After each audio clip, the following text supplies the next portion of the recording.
ونفخه ونفثه بسم اللہ الرحمن الرحیم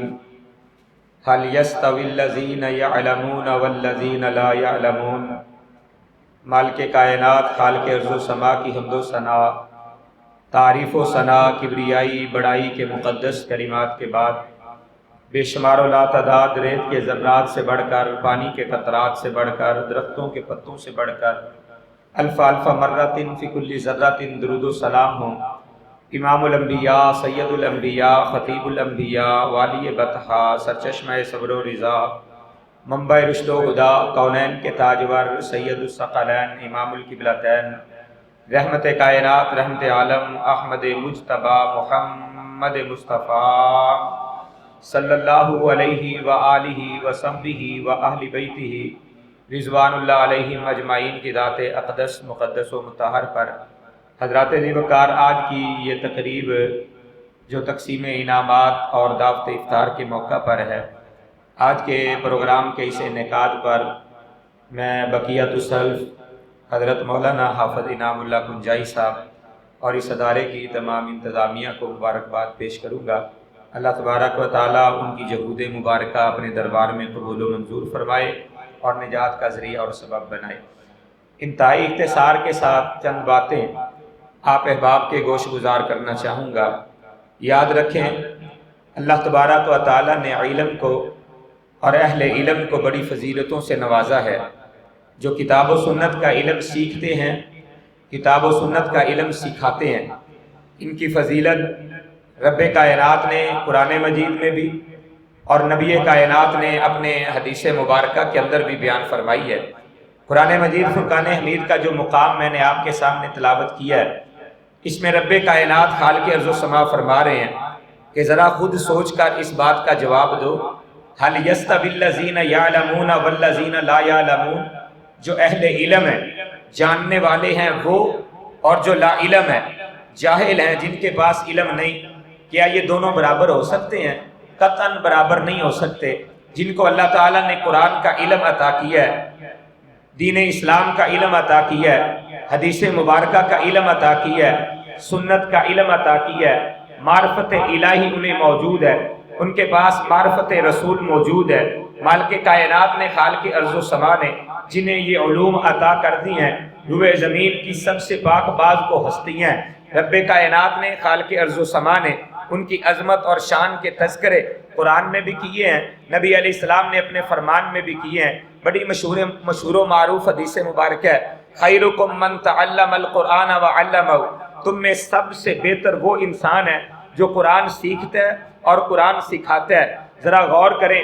آج ہم یہ سمجھتے ہیں کہ جس کے پاس مال و متاع ہے وہ کامیاب انسان ہے، وہ بہترین انسان ہے، جس کے پاس مکان کوٹھی ہے وہ انسان کامیاب انسان ہے، جس کے پاس بزنس موجود ہے، کاروبار موجود ہے، دکان موجود ہے، فیکٹری کارخانہ موجود ہے، ہم سمجھتے ہیں وہ کامیاب انسان ہے۔ آج تیرے میرے خیال اور نظریے میں وہ انسان کامیاب ہے جسے کوئی نوکری مل جاتی ہے، کوئی ملازمت مل جاتی ہے، کوئی عہدہ مل جاتا ہے، کوئی جناب M P A M N A بن جاتا ہے، کوئی وزارت اور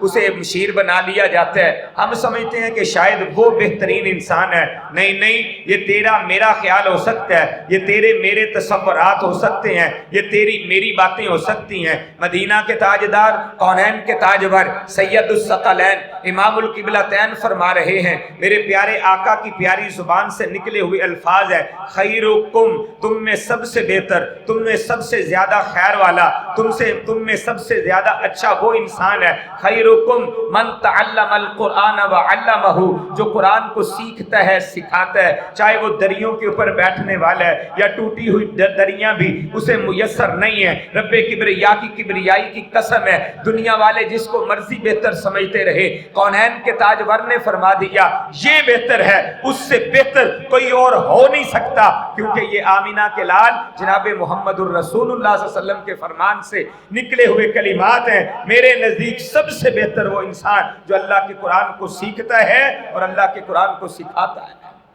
یہ تو وہ انسان ہے جو سیکھ رہا ہے، سکھا رہا ہے۔ آئیے نبی کائنات کی زمانے مبارک سے ان لوگوں کے بارے میں سماعت کیجئے جو ایمان والے ایمان حاصل کرنے کے لیے، اس علم کو حاصل کرنے کے لیے، قرآن کو سیکھنے کے لیے، قرآن کو سکھانے کے لیے آتے ہیں، نبی کائنات رحمت عالم ان کی عظمت اور شان کا تذکرہ کیسے فرماتے ہیں؟ ایک بندہ بھی حافظ قرآن نہیں بنا، عالم قرآن نہیں بنا، دین کا علم ابھی اس نے اپنے سینے میں محفوظ نہیں کیا، اس سے پہلے اس کی عظمت کے تذکرے نبی کائنات رحمت عالم نے خود فرمائے ہیں۔ ایک بچہ قرآن سیکھنے کے لیے اپنے گھر سے چل پڑتا ہے، علم سیکھنے کے لیے اپنے گھر سے نکلتا ہے، اتنی اس کی عظمت ہے، اتنی اس کی فضیلت ہے، مقام و مرتبہ اسے اتنا مل جاتا ہے۔ کونین کے تاجور خود ارشاد فرماتے ہیں جو قرآن سیکھنے کے لیے، علم سیکھنے کے لیے، دین کا علم سیکھنے کے لیے اپنے گھر سے نکلتا ہے، اللہ اپنے نورانی ملائکہ اپنے فرشتوں کی ڈیوٹیاں لگا دیتے ہیں، وہ فرشتے آتے ہیں اس کے پاؤں کے نیچے اپنے نورانی پر بچھا دیتے ہیں۔ آج کوئی وزیر اعظم کہیں جاتا ہے، لوگ اس کا استقبال کرتے ہیں، ریڈ کارپیٹ اس کے قدموں کے نیچے بچھائے جاتے ہیں، کہا جاتا ہے اس کو بڑی عزت دی جا رہی ہے، اس کا کارپیٹ بچھا کے استقبال کیا جا رہا ہے، اس کے پاؤں کے نیچے جناب کارپیٹ کلین بچھائے جاتے ہیں، یہ انسان بڑا خوش قسمت ہے، اس کا استقبال ہوتا ہے۔ تجھے نہیں پتا یہ قرآن سیکھنے والا عمر ابن خطاب مرکز میں پڑھنے کے لیے آ رہا ہے، رب کائنات اس کو اتنا پروٹوکول دے رہے ہیں، اللہ کے نورانی ملائکہ اس کے پاؤں کے نیچے اپنے پر بچھا رہے ہیں۔ یہ عظمت کس کو مل رہی ہے؟ طالب علم کو، جو ابھی علم سیکھنے کے لیے آ رہا ہے،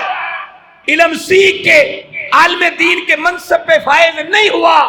ابھی سیکھنے کے لیے آ رہا ہے، عزتیں اتنی مل رہی ہے۔ یہاں پہ بس نہیں ہے، آمینہ کے لال کونین کے تاجور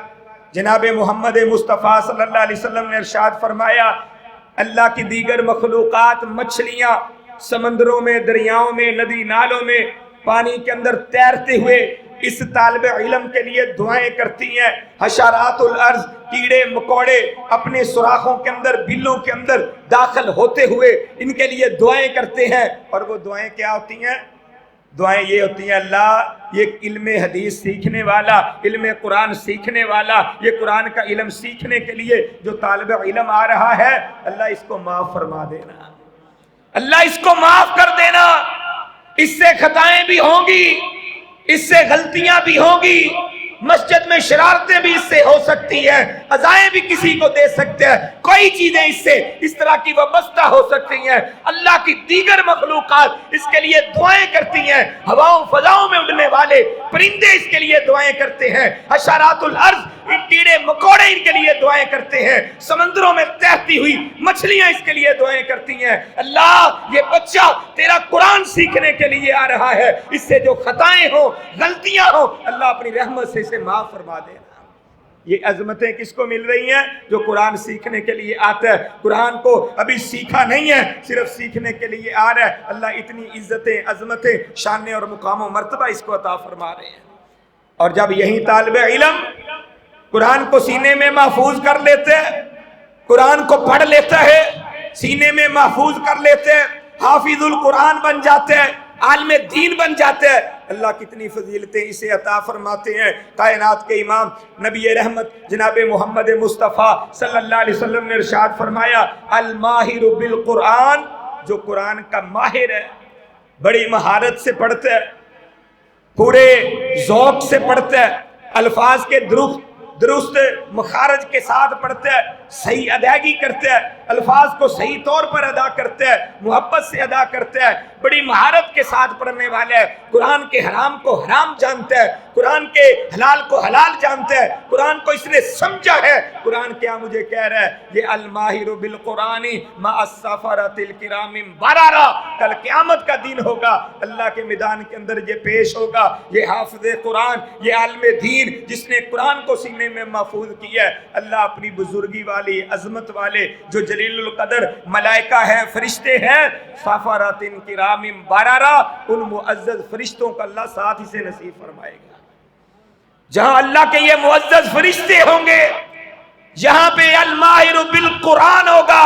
قرآن پہ مہارت حاصل کرنے والا وہاں پہ موجود ہوگا۔ اتنی عزتیں، عظمتیں روزے قیامت قرآن کے قاری کو ملیں گی، قرآن کے عالم کو ملیں گی۔ رب کائنات عزتیں، عظمتیں، شان، مقام و مرتبہ عطا فرمائے گا۔ میرے پیارے بھائیوں، قرآن سیکھنے والا، قرآن سکھانے والا، علم حدیث پڑھنے والا، علم حدیث پڑھانے والا روئے زمین کے بہترین لوگوں میں سے بہترین لوگ ہیں۔ یہی وجہ ہے کہ اللہ کے پیارے حبیب کونین کے تاجور جناب محمد الرسول اللہ صلی اللہ علیہ وسلم کو اللہ نے یہ ڈیوٹی لگائی، یہ ذمہ داری لگائی کہ آپ کی طرف جو وحی کی جاتی ہے اس کو لوگوں تک پہنچا دے، اس کی تبلیغ کر دے۔ کائنات کے امام نے ایک ایک لفظ، ایک ایک حرف لوگوں تک پہنچا دیا۔ خطبہ حجت الوداع اٹھا کر دیکھیں، کونین کے تاجور سید الثقلین ہے، 1.5 لاکھ کا جمع غفیر ہے۔ کائنات کے امام سارے لوگوں کو مخاطب کر کے فرماتے ہیں، مجھے بتاؤ کہ اللہ نے جو مجھے پیغام دیا تھا، قرآن کا پیغام دیا تھا، حدیث کا پیغام دیا تھا، مجھے بتاؤ وہ اللہ کا پیغام میں نے تم تک پہنچا دیا یا نہیں پہنچایا؟ سب نے بیا کے زبان ہو کر کہا ہاں اللہ کے پیارے حبیب، آپ نے اللہ کا پیغام ہم تک پہنچا دیا، صرف پہنچایا نہیں بلکہ پہنچانے کا حق ادا کر دیا۔ پھر آپ نے اپنی شہادت والی انگلی اٹھائی اور اللہ کو گواہ بنا کر کہا اللہم اشہد، اللہم اشہد، اللہم اشہد، اللہ اس بات کے اوپر گواہ بن جا، اللہ اس بات کے اوپر گواہ بن جا، اللہ اس بات کے اوپر گواہ بن جا کہ میں نے تیری باتیں، تیرا پیغام ان تک پہنچا دیا۔ اور پھر رسول کائنات نے یہ ڈیوٹی آگے لگا دی، کہا جو یہاں پہ موجود ہیں اب ان کی ذمہ داری ہے میرے اس پیغام کو وہاں پہنچا دیں اور اس تک پہنچا دیں جو یہاں پہ موجود نہیں ہے۔ پھر اللہ کے نبی کے پیارے صحابہ نے اس بات کو سینے سے لگا لیا اور قال اللہ قال الرسول کی صداؤں کو روئے زمین پہ بلند کر دیا۔ کوئی مشرق کو نکلا، مشرق کی انتہاؤں کو چھوا، کوئی مغرب کو گیا، مغرب کی انتہاؤں کو چھوا، کوئی شمال میں گیا، کوئی جنوب میں گیا، قال اللہ اور قال الرسول کی صدائیں بلند کرتے رہے، رب کا قرآن سکھاتے رہے، آمینہ کے لال جناب محمد الرسول اللہ کا فرمان سکھاتے رہے۔ اور کیسے سیکھا تھا انہوں نے؟ بات کو لمبا نہیں کرنا چاہتا، حضرت ابو ہریرہ رضی اللہ تعالی عنہ بیان فرماتے ہیں مسجد نبوی ہوا کرتی تھی، نبی کائنات کی زیارتیں ہوا کرتی تھی، کونین کے تاجور جناب محمد الرسول اللہ صلی اللہ علیہ وسلم کے ساتھ میں چمٹا رہتا تھا۔ حضرت ابو ہریرہ کہتے ہیں لوگ کاروباروں میں مشغول ہو جایا کرتے، دکانداریوں میں مشغول ہو جایا کرتے، لوگ اپنے کھیتوں باغوں میں چلے جاتے۔ ابو ہریرہ کہتے ہیں میرا اور کوئی مشغلہ نہیں تھا، میرا کام بس یہی تھا، میں رسول اللہ کے ساتھ چمٹا رہتا، صوفہ پہ بیٹھا رہتا، مسجد نبوی کے اندر ڈیرے ڈالے رکھتا تھا، اگر کھانے کے لیے کچھ مل جاتا کھا لیتا، پینے کے لیے کچھ میسر آ جاتا پی لیتا، نہیں تو صبر شکر کرتا۔ کئی دفعہ بھوک میں گر جایا کرتا تھا، لوگ یہ سمجھتے تھے شاید اسے مرگی کا دورہ پڑا ہوا ہے، حالانکہ مرگی نہیں ہوتی تھی، میں بھوک اور پیاس سے گرا پڑا ہوتا تھا، لیکن رسول اللہ سے چمٹا رہتا۔ اللہ کے پیارے نبی کی زبان سے کوئی کلمہ نکلے، کوئی جملہ نکلے، کوئی لفظ نکلے، میں رسول اللہ سے سنوں اور سننے کے بعد اسے یاد کروں۔ یہ معمول تھا حضرت ابو ہریرہ کا، حدیثیں سنتے، رسول اللہ کی باتیں سنتے، انہیں یاد کرتے، یاد کرنے کے بعد پھر لوگوں تک پہنچاتے۔ اور پہنچانے کا طریقہ کیا تھا یہ بات میں آپ کو بتانا چاہتا تھا۔ حضرت ابو ہریرہ ایک دفعہ مسجد نبوی سے باہر نکلے، مدینہ کے چوک میں آئے، بازار سے ہوتے ہوئے اونچی اونچی صدائیں لگا رہے ہیں، اونچی اونچی آوازیں دے رہے ہیں اور کہتے ہیں لوگو تم یہاں پہ کاروبار میں مشغول ہو، دکانداریوں میں الجھے ہوئے ہو، خرید و فروخت میں لگے ہوئے ہو، جاؤ دیکھو مسجد میں، مسجد رسول میں، مسجد نبوی میں اللہ کے رسول کی وراثت بٹ رہی ہے، اللہ کے رسول کا ورثہ تقسیم ہو رہا ہے، اور تم یہاں پہ کھڑے ہوئے ہو، کاروباروں میں مشغول ہو، دنیا داری میں مصروف ہو، وہاں پہ اللہ کے نبی کی وراثت بٹ رہی ہے۔ لوگ دوڑتے ہوئے مسجد میں آئے کہ کیا ورثہ بٹ رہا ہے، کیا وراثت تقسیم ہو رہی ہے۔ مسجد میں آئے، آ کر دیکھا یہاں پہ تو کچھ بھی نہیں ہے، کچھ لوگ وہاں پہ بیٹھے قرآن و حدیث یاد کر رہے ہیں، کوئی وہاں پہ بیٹھے قرآن و حدیث پڑھا رہے ہیں، مسجد نبوی میں ٹولی ہیں، قرآن پڑھا جا رہا ہے، حدیث مبارکہ کا دورہ ہو رہا ہے، ایک دوسرے کو پڑھایا جا رہا ہے، سنا جا رہا ہے، سنایا جا رہا ہے۔ لوگ کہتے ہیں ابو ہریرہ تم کہتے تھے یہاں پہ ورثہ بٹ رہا ہے، یہاں پہ تو کچھ بھی نہیں بانٹا جا رہا، کچھ بھی تقسیم نہیں ہو رہا۔ حضرت ابو ہریرہ کہتے ہیں یہ دیکھو قرآن پڑھایا جا رہا ہے، یہ حدیث مبارکہ پڑھائی جا رہی ہے، یہی رسول اللہ صلی اللہ علیہ وسلم کا ورثہ ہے۔ سب سے بہترین ورثہ علم ہے، وراثت علم ہے جو اللہ کے نبیوں کا ورثہ ہے۔ اللہ کے پیارے حبیب نے فرمایا انما العلماء ورثۃ الانبیاء، علماء جو ہیں یہ نبیوں کے وارث ہیں، کیونکہ نبیوں کا ورثہ انہیں ملا ہے۔ نبیوں کا ورثہ درم و دینار نہیں ہوتا، مال و دولت نہیں ہوتا، سیم و زر نہیں ہوتا، نبیوں کا ورثہ علم ہوتا ہے۔ اللہ تبارک و تعالیٰ نے جو علماء کو عطا کیا ہے، نبیوں کا وارث ہونا کتنے بڑے اعزاز کی بات ہے۔ جو عالم دین بن جاتے ہیں، جو علم سیکھتے ہیں، اس کی یہ فضیلت، جو عالم دین بن جاتے ہیں رسول اللہ صلی اللہ علیہ وسلم کا وارث بن جاتے ہیں۔ اور پھر کائنات کے امام نے ارشاد فرمایا عالم دین کی عظمت اور شان کیا ہے؟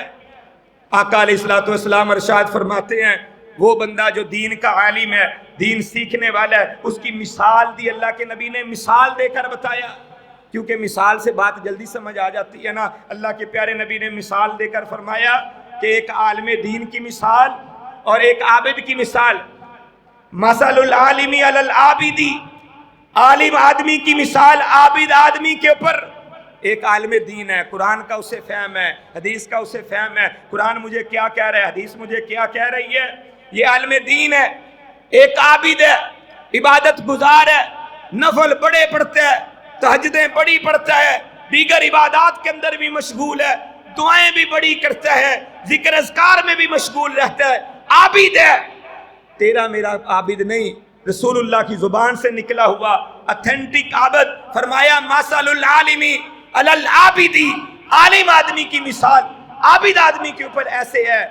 کا مثلی، رسول اللہ صلی اللہ علیہ وسلم فرماتے ہیں جس طرح میری مثال ہے، الا ادناکم، تم میں سے جو سب سے کم درجے کا مسلمان ہے، سب سے کم درجے کے مسلمان کے اوپر جس طرح میں محمد صلی اللہ علیہ وسلم کو عظمت، شان، مقام اور مرتبہ حاصل ہے، اسی طرح ایک عابد کے اوپر عالم دین کو فضیلت اور عظمت حاصل ہے۔ اتنی عظمت اور شان ایک عالم دین کی ہے۔ اس لیے آئیے ان مدارس کے ساتھ اپنے تعلق کو جوڑیں، ان مدارس کے ساتھ اپنی محبتیں وابستہ کریں۔ جو اللہ کے دین کے عالم ہیں، جو قرآن پڑھتے ہیں، قرآن پڑھاتے ہیں، ان کے ساتھ اپنا تعلق کو قائم کریں، ان کے ساتھ جڑ جائیں، ان کے ساتھ جڑنا، ان کے ساتھ معاونت کرنا، قرآن کے علم کو پھیلانا، قرآن کے علم کو پھیلانے کے لیے کوشش و کاوش کرنا، اپنی محنتیں صرف کرنا، اپنا روپیہ پیسہ خرچ کرنا، اپنی دولت اس پر خرچ کرنا، تاکہ لوگ قرآن کا علم سیکھیں، لوگ قرآن کا علم سکھائیں، سکھانے والوں پہ خرچ کرنا، سیکھنے والوں پر خرچ کرنا۔ رب کبریا کی قسم سب سے پکیدہ مال یہی ہے اور روز قیامت نجات کا ذریعہ اور سبب بننے والا ہے۔ اللہ سے دعا کروں گا رب کائنات خالق ارض و سما دین کے ان مراکز، مساجد کو، مدارس کو آباد رکھے۔ جو ان مساجد اور مدارس کو آباد کرنے والے ہیں اللہ ان کے گھروں کو بھی آباد فرمائے، اور روز قیامت اللہ اپنے عظیم ملائکہ، بزرگی والے فرشتوں کا انہیں ساتھ نصیب فرمائے اور جنت الفردوس میں اللہ مقام عطا فرمائے۔ اللہ مجھے آپ سب کو دین اسلام کے مطابق زندگی گزارنے کی توفیق بخشے، آمین یا رب العالمین، وما علینا الا البلاغ المبین۔